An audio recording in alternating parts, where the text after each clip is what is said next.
പിതാവിൻ്റെയും പുത്രൻ്റെയും പരിശുദ്ധാത്മാവിൻ്റെയും നാമത്തിൽ ആമേൻ. സ്നേഹസാന്ത്വനം ശുശ്രൂഷയിലേക്ക് എല്ലാവർക്കും സ്വാഗതം. സന്ധ്യയായി, ഉഷസ്സായി, 10-ാം ദിവസം. രാജാക്കന്മാരുടെ 1-ാം പുസ്തകം 3-ാം അധ്യായം 12 മുതൽ 14 വരെയുള്ള തിരുവചനങ്ങൾ. നിന്റെ അപേക്ഷ ഞാൻ സ്വീകരിച്ചിരിക്കുന്നു. ജ്ഞാനവും വിവേകവും ഞാൻ നിനക്ക് തരുന്നു. ഇക്കാര്യത്തിൽ നിനക്ക് തുല്യനായി ആരും ഉണ്ടായിട്ടില്ല, ഇനി ഉണ്ടാവുകയുമില്ല.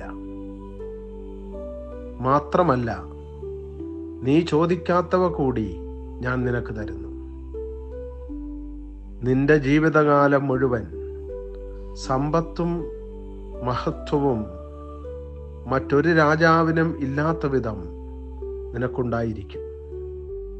നിന്റെ പിതാവായ ദാവീദിനെ പോലെ എൻ്റെ നിയമങ്ങളും കൽപ്പനകളും പാലിക്കുകയും എൻ്റെ മാർഗത്തിൽ ചരിക്കുകയും ചെയ്താൽ നിനക്ക് ഞാൻ ദീർഘായുസ്സ് നൽകും. കർത്താവിൻ്റെ വചനം. ദൈവത്തിന് നന്ദി. സ്നേഹിതരെ, സോളമൻ രാജാവിനോട് ദൈവമായ കർത്താവ് അരുളി ചെയ്ത വചനങ്ങളാണിവ.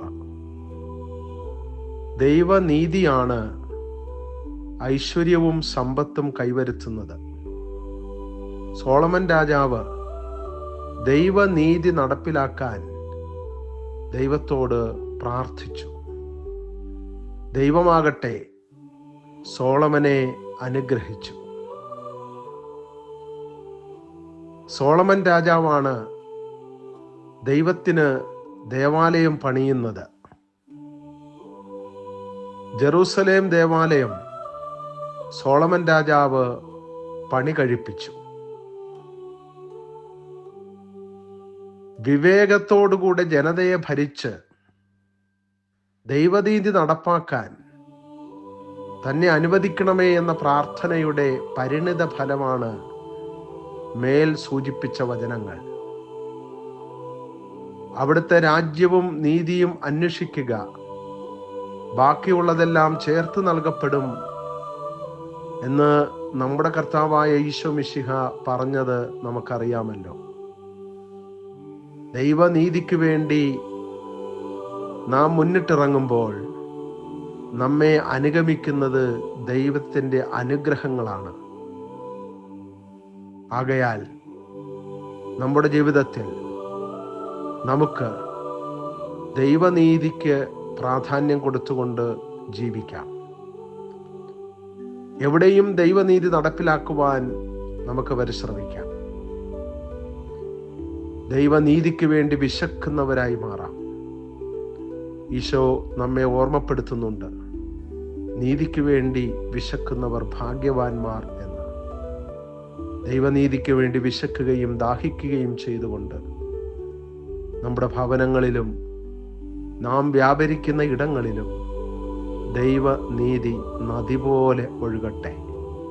അപ്പോൾ ബാക്കിയുള്ളതെല്ലാം ചേർത്ത് നൽകപ്പെടും. ആമേൻ. നമുക്ക് പ്രാർത്ഥിക്കാം. ദൈവമായ കർത്താവേ, അങ്ങയുടെ നീതി അന്വേഷിക്കുന്നവരാകാൻ ഞങ്ങളെ അനുഗ്രഹിക്കണമേ. ഞങ്ങൾ ജീവിക്കുന്ന ഇടങ്ങളിലും ഞങ്ങൾ കണ്ടുമുട്ടുന്നവരിലും ദൈവനീതി ഉറപ്പാക്കാൻ ഞങ്ങളെ അനുവദിക്കണമേ. അങ്ങയുടെ നീതി ഈ ഭൂമിയിൽ നദി പോലെ ഒഴുകണമേ. അപ്പോൾ ഞങ്ങളെല്ലാവരും സ്വർഗത്തിൻ്റെ നീതി അനുഭവിച്ച് എല്ലാവർക്കും സന്തോഷമുണ്ടാകുകയും എല്ലാവരുടെയും ജീവിതം ധന്യമാകുകയും ചെയ്യണമെന്ന് അങ്ങ് ഞങ്ങളെ ഭരിച്ചില്ലെങ്കിൽ ഞങ്ങളെങ്ങനെ സന്തോഷചിത്തരാകും?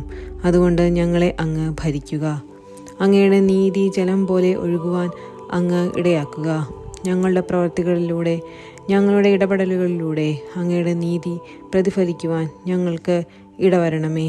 ആമേൻ. പിതാവും പുത്രനും പരിശുദ്ധാത്മാവുമായ ത്രിത്വൈക ദൈവം നിങ്ങളേവരെയും സമൃദ്ധമായി അനുഗ്രഹിക്കുമാറാകട്ടെ. ആമേൻ.